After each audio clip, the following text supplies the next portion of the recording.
ಚಿಕ್ಕಬಳ್ಳಾಪುರ ಜಿಲ್ಲೆಯ ಬಾಗೇಪಲ್ಲಿಯಲ್ಲಿರುವ ಚೌಧರಿ ಗಾರ್ಮೆಂಟ್ಸ್ ಮುಂದೆ ನಿರ್ಮಾಣವಾಗಿರುವ ಉದ್ವಿಗ್ನ ದೃಶ್ಯಗಳಿವು.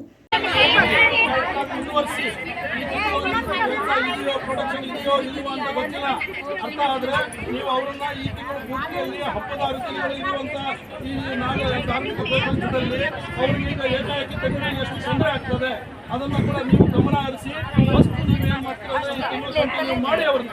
ಆಮೇಲೆ ನೋಟಿಸ್ ಪ್ರಾಬ್ಲಮ್ ಆಗಿದೆ ಅಥವಾ ಇತರೆ ಪ್ರಾಬ್ಲಮ್ ಆಗಿದೆ ಅಂತ ಹೇಳ್ಬಿಟ್ಟು ನೀವು ಅವ್ರಿಗೆ ಒಂದು ನೋಟಿಸ್ ಕೊಡಿ. ಒಂದು ನೋಟಿಸ್ ಕೊಟ್ಟಿದ ನಂತರ ಅವ್ರು ಒಪ್ಪದ ಮೇಲೆ ಅವರು ನಿಮ್ಮ ಕರ್ತವ್ಯವನ್ನು ಮಾಡಿ.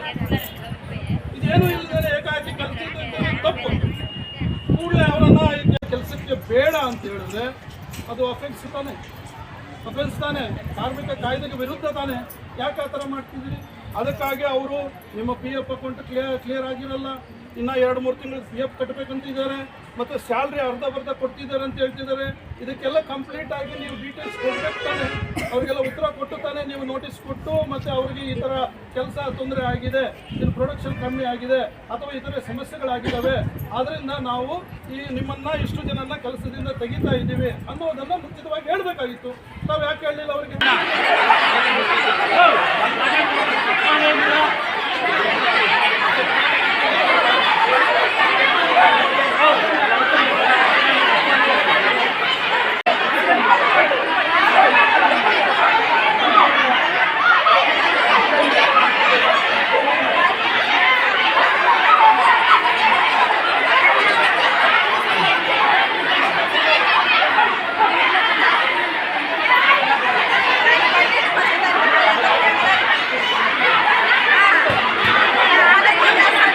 ಇಲ್ಲಿ ಕೆಲಸ ಮಾಡ್ತಾ ಇದ್ದ 150ಕ್ಕೂ ಹೆಚ್ಚು ಮಹಿಳಾ ಕಾರ್ಮಿಕರನ್ನು ಯಾವುದೇ ಮುನ್ಸೂಚನೆ ನೀಡದೆ ಕೆಲಸದಿಂದ ತೆಗೆದುಹಾಕಲಾಗಿದೆ ಅಂತ ಆರೋಪಿಸಿ ಮಹಿಳೆಯರು ಆಕ್ರೋಶ ವ್ಯಕ್ತಪಡಿಸ್ತಾ ಇದ್ದಾರೆ.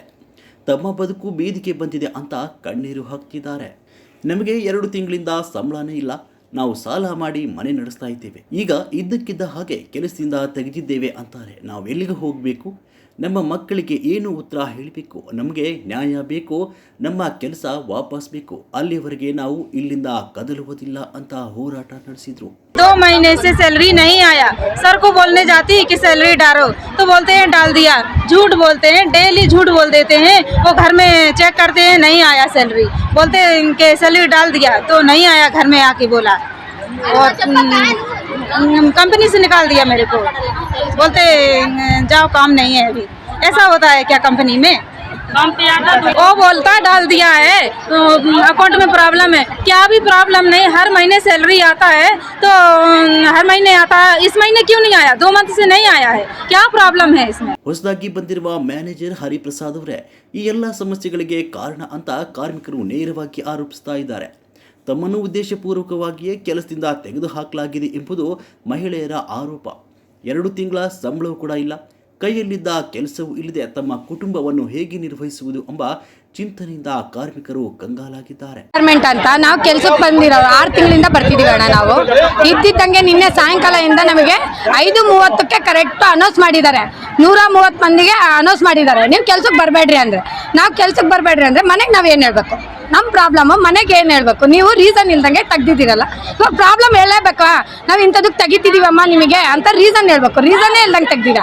ನಮಗೆ ಇವತ್ತು ಏನಂದರೆ ಅವ್ರು ಬಂದ್ರು, ನಾವು ಇವಾಗ ತೆಗ್ದಿರೋರು ಬಂದಿದ್ದಾರೆ, ಇದ್ದವರು ನಮಗೆ ಎಲ್ಲರೂ ಒಂದೇ ಥರ ಇದೀವಣ್ಣ. ನಾವೆಲ್ಲ ಕೂಡಿ ಇಟ್ಕೊಂಡೇ ಬರ್ತಿರೋದು, ನಾವು ಒಬ್ರು ಮಾತು ಒಬ್ರು ತೆಗಿಯಲ್ಲ ಅಂತ ನಾವೆಲ್ಲರೂ ಒಂದೇ ಇದ್ರಾಗಿದ್ದೀವಿ. ನಮಗೇನು, ನಮಗೆ ಇಲ್ಲಿ ನಮಗೆ ಇದ್ಬೇಕು, ನಮಗೆ ನ್ಯಾಯ ಬೇಕು. ನಮ್ಮ ಸ್ಯಾಲ್ರಿ ಹಾಕಿ, ನಮಗೆ 2 ತಿಂಗಳದ್ದು ಸ್ಯಾಲ್ರಿ ಹಾಕಿ ನಮಗೆ ನ್ಯಾಯ ಕೊಡಿಸ್ರೆ. ಈ ನಡುವೆ ಈ ಗಾರ್ಮೆಂಟ್ಸ್ ಓರ್ವ ಪ್ರಭಾವಿ ರಾಜಕಾರಣಿಗಳೇ ಸೇರಿದ್ದು ಅಂತ ಮಾತುಗಳು ಸಹ ಕೇಳಿ ಬರ್ತಾ ಇದ್ದು ಪ್ರಕರಣಕ್ಕೆ ಹೊಸ ತೀರ್ಪು ನೀಡಿದೆ. ಆದರೆ ಕಾರ್ಮಿಕರ ಈ ಎಲ್ಲ ಆರೋಪಗಳ ಬಗ್ಗೆ ಗಾರ್ಮೆಂಟ್ಸ್ ಆಡಳಿತ ಮಂಡಳಿ ಇನ್ನೂ ಯಾವುದೇ ಪ್ರತಿಕ್ರಿಯೆ ನೀಡಿಲ್ಲ. ಸಂತ್ರಸ್ತರ ಜೊತೆ ಮಾತುಕತೆಗೂ ಮುಂದಾಗಿಲ್ಲ.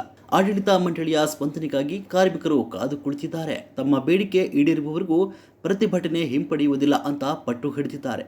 ಆಡಳಿತ ಮಂಡಳಿ ಏನು ಹೇಳಲಿದೆ ಎಂಬುದನ್ನು ಕಾದು ನೋಡಬೇಕಾಗಿದೆ. 5:30 ಕೇಳಿದ್ವಿ, 5 ನಿಮಿಷದಾಗೆ ನೀವು ಹೇಳಿದ್ರೆ ನಾವು ಎಲ್ಲಿಗೆ ಹೋಗ್ಬೇಕು? ಯಾಕೆ ಕೆಲಸ ಕೊಡ್ತಾರೆ? ಎಲ್ಲನ ಕೆಲಸ ಕೊಡ್ತಾರಲ್ಲ, ನಮ್ಮ ಮನೆಗೆ ಇರ್ಬೇಕಾ?